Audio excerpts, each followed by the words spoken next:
আসসালামু আলাইকুম। এই প্রচণ্ড গরমে দুপুরবেলা যদি টক ঝাল মিষ্টি এক বাটি আমের আচার হয় তাহলে কিন্তু ব্যাপারটা মন্দ নয়। তো চলেন আজ বানিয়ে ফেলি বরের জন্য টক ঝাল মিষ্টি আমের আচার।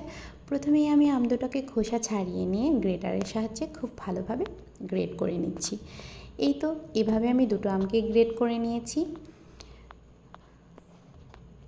এদিকে বর একটু পরপরই রান্নাঘরে এসে উঁকি মারছিল কখন আমের আচারটা তৈরি হবে।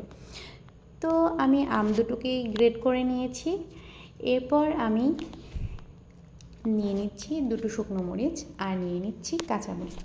আমার তো বেশ ঝাল খেতেই বেশি ভালো লাগে, কিন্তু বরের আবার খুব বেশি ঝাল খেতে পারে না, তাই আমি এখানে একটু কম কম করেই নিয়েছি মরিচগুলা। তো এই তো শুকনো মরিচটা আমি ভালোভাবে ডলে নিয়েছি। এরপর স্বাদটা ব্যালেন্স করার জন্য আমি দিয়ে দিচ্ছি পরিমাণ মতো চিনি এবং দিয়ে দিচ্ছি নুন।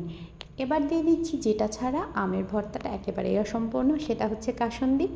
এরপর এটাকে মাখানোর পালা। তা আমি তো খুব ভালোভাবে চটকে চটকে মাখাচ্ছিলাম, বাট মাখানোর পর আমার হাতটা অনেক বেশি জ্বালা করছিল। আর এই তো তৈরি হয়ে গেল আমার টক ঝাল মিষ্টি আমের আচার। এটা দেখতে যেমন সুন্দর হয়েছিল, খেতেও কিন্তু অসাধারণ হয়েছিল। আমার কথা না, এটা আপনাদের ভাই বলেছে। তো আপনাদের তো আর খাওয়াতে পারছি না, অবশ্যই বাসায় বানিয়ে খাবেন। আর অবশ্যই আমার পেজটাকে ফলো দিয়ে দেবেন। আল্লাহ হাফেজ।